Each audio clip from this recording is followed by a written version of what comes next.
এবছরটি বাংলাদেশের জন্য খুবই গুরুত্বপূর্ণ এবং এ অবস্থায় আইনশৃঙ্খলা বাহিনীগুলোকে যুদ্ধ পরিস্থিতির মতো সতর্ক থাকতে বলেছেন প্রধান উপদেষ্টা ডক্টর মোহাম্মদ ইউনূস। তিনি বলেছেন, কাউকে বিশৃঙ্খলা ও অরাজকতা সৃষ্টির সুযোগ দেওয়া যাবে না। সোমবার রাষ্ট্রীয় অতিথি ভবন যমুনায় নিরাপত্তা প্রধানদের সঙ্গে এক উচ্চ পর্যায়ে বৈঠকে প্রধান উপদেষ্টা এই নির্দেশনা দেন। সভায় স্বরাষ্ট্র উপদেষ্টা লেফটেন্যান্ট জেনারেল জাহাঙ্গীর আলম চৌধুরী, প্রধান উপদেষ্টা বিশেষ সহকারী মোহাম্মদ খোদাবক চৌধুরী, স্বরাষ্ট্র সচিব নাসিমুল গনি এবং police, BGB, RAB, DMP, coast guard ও বিশেষ শাখার প্রধানরা উপস্থিত ছিলেন।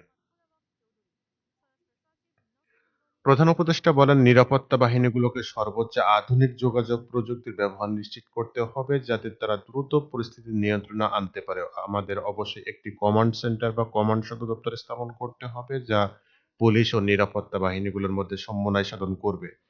তিনি বলেন, নতুন কমান্ড কাঠামো দক্ষতা ও নিবিড় পর্যবেক্ষণের মাধ্যমে দেশের সব বাহিনী ও থানা এবং আইন শৃঙ্খলা রক্ষাকারী সংস্থাগুলোর মধ্যে সমন্বয় সাধন করবে। প্রধান উপদেষ্টা নিরাপত্তা বাহিনীর প্রধানদের আইন শৃঙ্খলা পরিস্থিতি বিঘ্নিত করার যেকোনো প্রচেষ্টার বিরুদ্ধে সতর্ক থাকার নির্দেশ দেন। তিনি বলেন, যুদ্ধকালীন পরিস্থিতির মতো আমাদেরকে সতর্ক থাকতে হবে। এই বছরটি দেশের জন্য অত্যন্ত গুরুত্বপূর্ণ। কাউকে বিশৃঙ্খলা ও অরাজকতা সৃষ্টির সুযোগ দেওয়া যাবে না। প্রধান উপদেষ্টা আরো বলেন, ক্ষমতাচ্যুত স্বৈরাচার শাসক শেখ হাসিনার ঘনিষ্ঠরা বিশৃঙ্খলা সৃষ্টির জন্য বিশাল অঙ্কের অর্থ ব্যয় করছে এবং মিথ্যা ও অপতৎপরতা ছড়াচ্ছে। দেশবাসীকে অপপ্রচারের বিরুদ্ধে সতর্ক থাকার আহ্বান জানিয়ে তিনি বলেন, সবাইকে এই অপপ্রচারের বিরুদ্ধে লড়াই করতে হবে।